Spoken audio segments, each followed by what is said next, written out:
Welcome to ntr.sketch. Today we're looking at an X Game member interview of Mohawk Matt by Soft White Underbelly. Check him out on YouTube. There's so many talented people in the world that goes astray from their dreams, sometimes for whatever reasons. Matt knew he loved graffiti and art at a young age, but for whatever reason he got thrown off his path. But with Matt living the life he's lived, he has now taught and passed down a lot of knowledgeable information to others who are making the same mistakes he made or thinking about making the same mistakes he made. Please like the video, share the video, and subscribe to the channel. All right, Mohawk Matt. Mohawk How's it Matt. going? Where do you grow up? Where are you from originally? San Fernando Valley. I'd say like the east side of the San Fernando Valley. Tell me about your family growing up. You had both your parents? I was adopted. I came from a pretty good, I guess I'd say lower to middle class family working in the San Fernando Valley. I lived in Mission Hills and moved to Sun Valley. How far did you in school? I was pretty good. I went to private elementary school. I was an altar boy. I did the whole 9 yards, doing Catholic elementary, transitioned into public school system in the junior high area. Your childhood was good. Childhood was pretty good, yeah. And your I could say it schooling was decent. good. Yeah.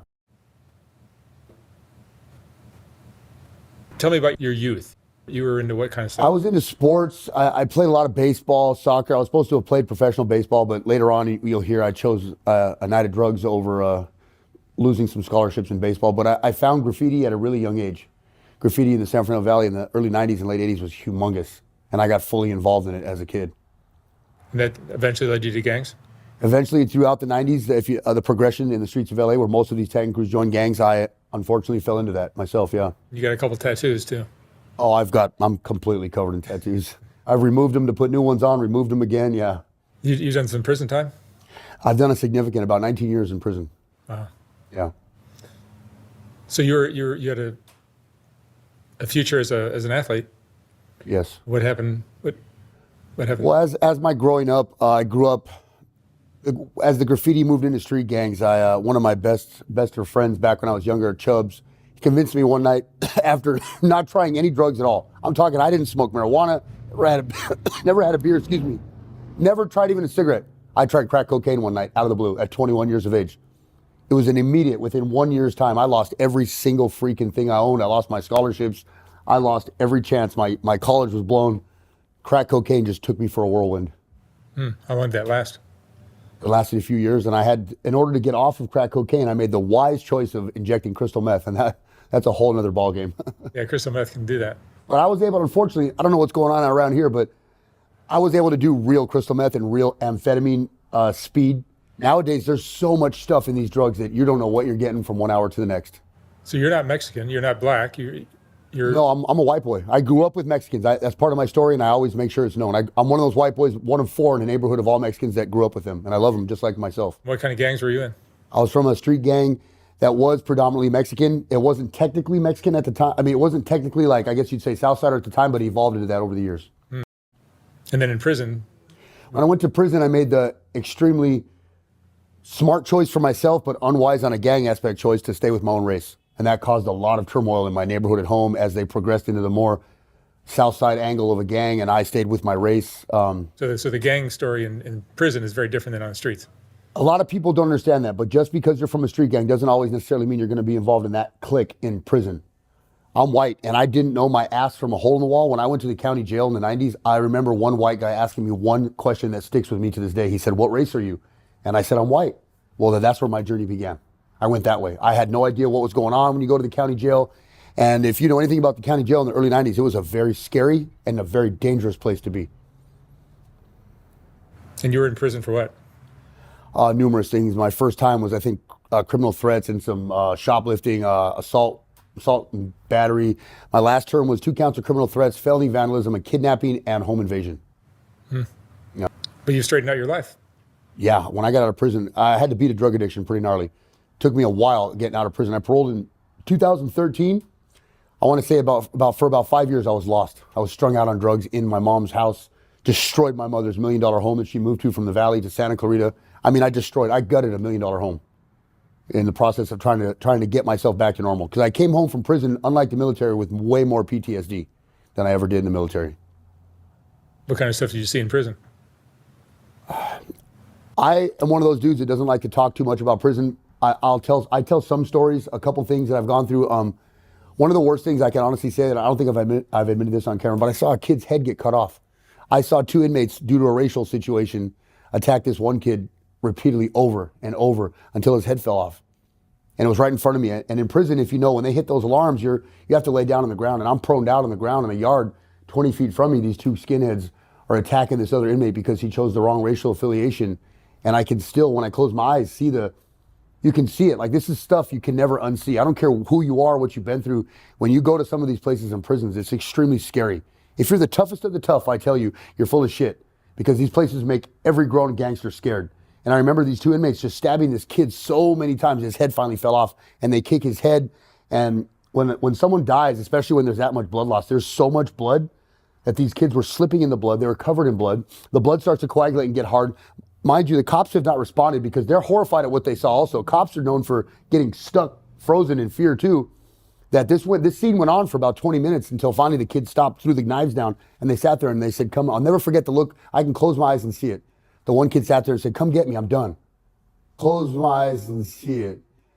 The one kid sat there and said, come get me, I'm done. Mind you, he had already kicked this kid's head rolling down the pathway in the dirt, and he's covered in blood. And he sits down, and he had the audacity of you to sit there and look at the cop and say, come arrest me, I'm done. And to know that I just watched cops watch you do this and not react on it also was amazing. The tower lady was a female officer in the tower. She had the M1, and she didn't shoot because she's frozen with fear also. People don't understand that these acts, when you see them with the human eyes, they're startling.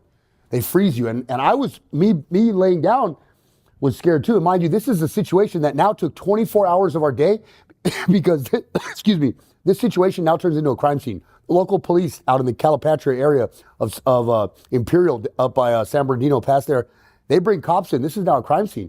You can't move. You're stuck on the yard where they're bringing you water and a sandwich because you can't move either. It turns into a crime scene. It was just, that's one of probably about 5 stories I have like that just sometimes I can't unsee at night. It's a lot to deal with.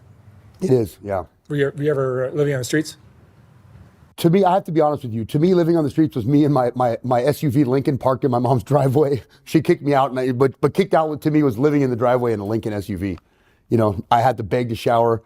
My drug use took me to some really, I would say my drug use took me to worse places for my family than on the streets, like some other people. What do you make of that whole lifestyle? Gangs and drugs and all that? I think they're intertwined, yet at the same time, they're not. They're intertwined, but they're not. I say that strongly because I remember being from a gang. If I did anything, smoking crack was horrified. You had to hide in shame. If you injected meth, heroin, fentanyl, you had to hide in shame. It wasn't something the homies were okay with.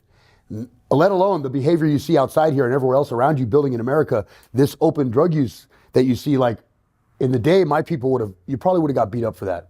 You can't do that in front of women and children. Just regular women going to work, that's just not tolerated. And I feel that it's gotten to a scary place. A scary place. How'd you finally get clean? May 18th, 2018, I finally got clean. How'd you do it? Well, this is the best part of my story I've repeated. For about 2 weeks, I was laying in my mom's house in the spare room in the dark, watching pornography, trying to pretend that I look sexy and I weigh 80 pounds, sweaty.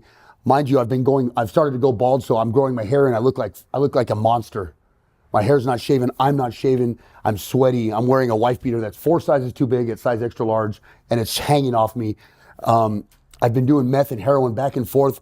I remember the last day like it was yesterday. I mean, I did 17 shots of meth and heroin all over my body. The last injection I think I did, I just told this, was in the vein in my penis. And I shot this dope in my penis. And it didn't work. Nothing's working. And I had been begging God. I believe in Jesus. I also believe in Odin because I am Viking in culture. I've been praying to both of them. God, remove this. Take this from me. Please take this away from me. I can't handle it. I'm ready to stop, but I don't know how. I had been praying, excuse me, night after night for this to stop. And this last day, it wasn't working. And I finally, after about 17 shots of meth or heroin that weren't getting me high, and I'm not missing the vein either, I remember just putting the needle down and going, oh my God, my prayers have been answered. They've been answered. I'm not smart enough to deal with it. And I remember I knocked on my door and I opened the door and I called my mom's name. I said, Mom, I'm ready. Please get me out of here. What do I got to do? What do I got to do?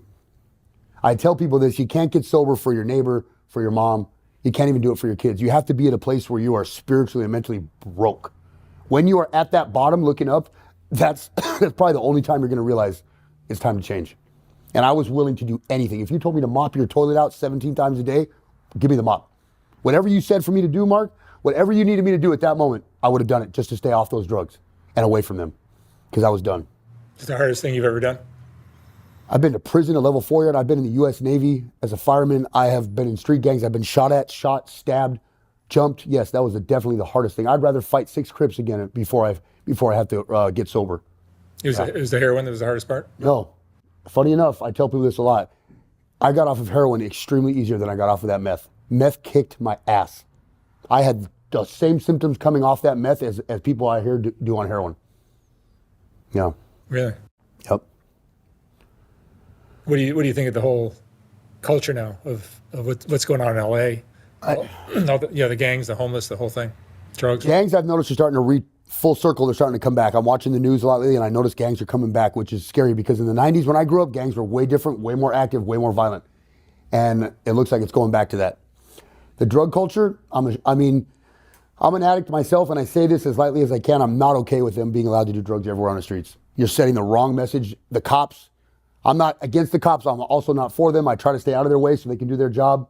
But a few weeks ago, I was down here watching as they pulled up and watched a naked woman inject heroin and then drove off when she was done. And I'm like, I'm scared for LA. I'm from LA. I'm from the Valley, but we're still LA. And I'm just scared to watch what's evolving around us. There's no consequences for it. And it seems like it's getting worse and it's getting worse. And I feel that there's a definite difference in like mental health. You talked about this on your show. There's a difference in homelessness, mental health, and drug addiction. And a lot of the times I feel that we're missing out in helping some people, realizing that you're just helping someone get high and they don't need help getting high. I walk people all the time. If anybody asks me for food, okay, let's go to the liquor store. I'll get you some chips, I'll get you a soda. I'm not giving you money. I'm not buying you cigarettes or alcohol either. If you're hungry, cool, but I'm not going to hand anybody cash. I think 9 times out of 10. 9 times out of 10, you know what they'll say? I'm cool then, thanks. No, but okay. 9 times out of 10 when you're giving an addict money here. When 9 times out of 10 you're giving an addict money, it is not going to food. It is going to drugs, cigarettes, or alcohol. Yeah. Your life is better now. My life's amazing now. I work for the biggest tattoo clothing company in the world. I've been traveling the world going to conventions with this company. I model. I would have never thought my junky ass would be modeling. You know what I mean? Especially at my age too. Yeah. Do you have kids or your girlfriend? I have a son who's 23. He doesn't talk to me much. I have to deal with the fact that when I went to prison, his mother gave me every chance and I didn't pay attention to it. And I went to prison and signed away my rights. I thought it was the best choice because my plan in going to prison was to get as actively involved in the politics and the gangs as I could and to not come home and make a name for myself. But when I finally came home, I realized that was a mistake. And my son talks to me here and there. He kind of just messages me because he wants free clothing, but he doesn't want to have a relationship with me really, and I have to respect it. What's your biggest fear? My biggest fear? Sometimes I feel like with my son, my biggest fear is like I don't get to tell you. I just wanted him to hear why I did what I did. I want my son to know that like I didn't walk away from you. I made the best decision for you, I thought at the time. I was involved in gangs and drugs. And the reason I walked away from you was because I didn't think I was coming home and I thought he deserved a better shot at a life without me. In hindsight, you realize, wow, I changed my life. Damn, he had a better shot with me. And now I might have lost that shot. Other than that, my biggest fear is probably losing my mom. She's my best friend. Total best friend, yeah. Sorry about that. Yeah. What advice would you give to young men that are thinking of joining a gang, or women? Don't. If I could go back to when my tagging crew joined, I remember this night when we had a meeting. And I was probably one of 3 of us that didn't want to do it, and we just did it out of some sense of not wanting to be looked down on. We didn't want to be looked at as weak.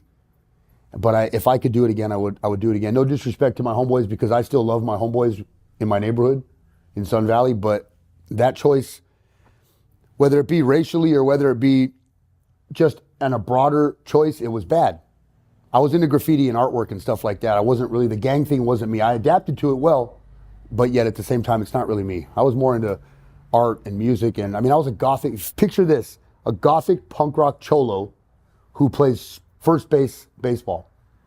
Listening to gothic punk rock music, Depeche Mode. I'm riding around on a skateboard, graffiti, and trying to gangbang. It was a clusterfuck, but I did it. Your dad was not in your life? My dad is in my life. That's the thing. I let him down too. My dad's retired Air Force vet, Vietnam. He just looks at me like I've done my best to make amends, but the amends are still not good enough for him. The tattoos have got to. Oh my God, he won't even go somewhere. I was telling my girlfriend this yesterday. He won't even go to the movies with me unless I'm wearing a hoodie and a hat on top of the hoodie or under the hoodie. He will not go out with me in public, especially because I have the "fuck the sheriff's department" tattoo right here. I got into a fist fight with a couple of them off duty in Santa Clarita, so I put this on the side of my head to commemorate that. And that alone, he won't even be seen in public with me. You have a tattoo that says what? Fuck the sheriff's department. I got into a fist fight with a couple of them off duty because they thought they could pick up on my girlfriend because they're sheriffs. They actually told me this. Well, we're sheriffs. We can do what we want. I said, okay, well, that's my girlfriend. We ended up in the parking lot in a fist fight. And I mean, I got with one of them, but they kind of got me after that. Do you regret the tattoos? You know, some of them I do. I've removed a lot of them. I've removed a lot of stupid, hateful gang tattoos that I had all over me and since replaced them with cool stuff. I regret some of them that I've got. Yes, definitely. The memories I made with them, I don't, because there's stuff I've had to go through and grow through. But some of them that I was dumb enough to put on my body, yeah, I definitely regret them. I definitely do. Those are like things you did in prison and stuff? Gangs, hateful nonsense. All that gang stuff it's part of my history, but it's not where I'm at now. And where I'm at now wants to scream at that kid that I was to tell him, don't fucking do that. Don't wait on that tattoo for a month. Just sit on it for a month, you know? But I wish I could talk to my younger self. If you had your life to live all over again, what would you have done differently? This is a bad question because they just told this to my homeboy Lonely, who did 29 years. He got out and someone asked him this. I want to say that I would do so much different, but at the same time, if I did that, then I wouldn't be who I am right now. It's true. If I didn't go through all of that, I couldn't be helping as many people. Right now, I'm sponsoring guys in recovery from here to Great Britain. I've got guys using Instagram, and social media is amazing for me to help people in recovery.